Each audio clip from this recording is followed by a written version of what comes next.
প্রথম আলোর অডিও সংবাদে স্বাগত। আমি বায়েজিদ আহমেদ জানিয়ে দিচ্ছি দিনের প্রধান খবরগুলো। কার্যক্রম নিষিদ্ধ আওয়ামী লীগের প্রতিষ্ঠাবার্ষিকী উপলক্ষে বিশেষ কোনো আশঙ্কা না থাকলেও পুলিশ সর্বোচ্চ সতর্ক অবস্থায় রয়েছে বলে জানিয়েছে ঢাকা মহানগর পুলিশ। শুক্রবার সকালে ডিএমপি মিডিয়া সেন্টারে এক সংবাদ সম্মেলনে অতিরিক্ত কমিশনার এস.এন. নজরুল ইসলাম একথা বলেন। তিনি জানান, সামনে আশুরার বড় কর্মসূচি আছে। এছাড়া 23 জুন কার্যক্রম নিষিদ্ধ আওয়ামী লীগের প্রতিষ্ঠাবার্ষিকী। নগরবাসীর নিরাপত্তা নিশ্চিত করতে চেকপোস্ট, টহল এবং বিশেষ অভিযান সহ প্রয়োজনীয় নিরাপত্তা ব্যবস্থা জোরদার করা হয়েছে। 197 রানের বড় লক্ষ্য তাড়া করতে নেমে দারুণ লড়াই করেও শেষ পর্যন্ত 7 রানে হেরে গেছে বাংলাদেশ। চট্টগ্রামের বীরশ্রেষ্ঠ মতিউর রহমান স্টেডিয়ামে এক ম্যাচ বাকি থাকতে অস্ট্রেলিয়ার কাছে 3 ম্যাচের টি-20 সিরিজ হারল স্বাগতিকরা। শেষ 3 বলে 18 রানের সমীকরণে ভারপ্রাপ্ত অধিনায়ক তাওহিদ হৃদয় প্রথম বলে ছক্কা ও পরের বলে 4 মেরে আশা দেখালেও শেষ বলে ক্যাচ দিয়ে আউট হন। এর আগে টসে জিতে ব্যাটিংয়ে নামা অস্ট্রেলিয়ার পক্ষে ম্যাট রেন্স 52 বলে 89 এবং টিম ডেভিড 26 বলে 45 রান করলে 3 উইকেটে 196 রান তোলে সফরকারীরা।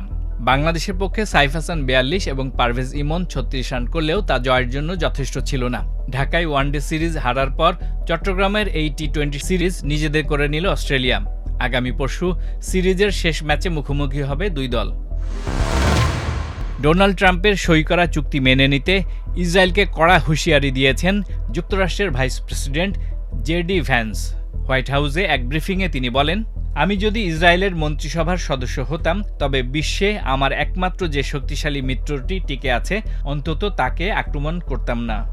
চুক্তির শর্ত অনুযায়ী ইসরায়েলকে লেবাননে হামলা বন্ধ করতে হবে, যার বিনিময়ে ইরানের ওপর থেকে তেল রপ্তানির নিষেধাজ্ঞা তুলে নেবে যুক্তরাষ্ট্র। ইসরায়েলি কর্মকর্তারা এই চুক্তি নিয়ে গভীর উদ্বেগ প্রকাশ করলেও ভ্যান্স স্পষ্ট জানান, ইসরায়েলের ব্যবহৃত প্রতিরক্ষা অস্ত্রের 3/4 যুক্তরাষ্ট্রের তৈরি ও অর্থায়নে চলে। শান্তি প্রক্রিয়া বজায় রাখতে সব পক্ষকে লেবাননের সার্বভৌমত্বের প্রতি শ্রদ্ধা দেখানোর আহ্বান জানান তিনি। শনিবার সকালে হাইতির বিপক্ষে দ্বিতীয় ম্যাচে জয় দিয়ে ঘুরে দাঁড়াতে চায় 5 বারের বিশ্ব চ্যাম্পিয়ন ব্রাজিল।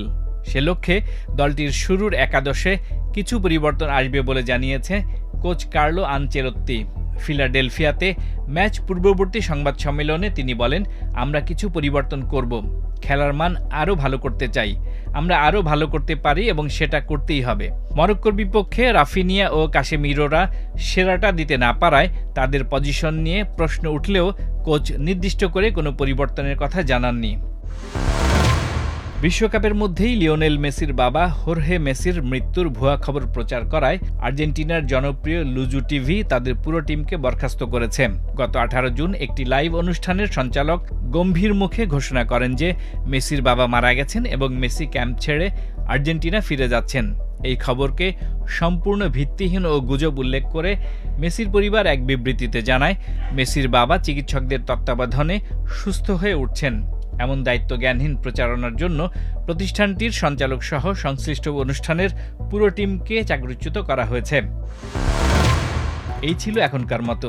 প্রথম আলোর অডিও সংবাদ শুনুন আমাদের ইউটিউব চ্যানেল, ফেসবুক পেজ ও প্রথমআলো.com-এ।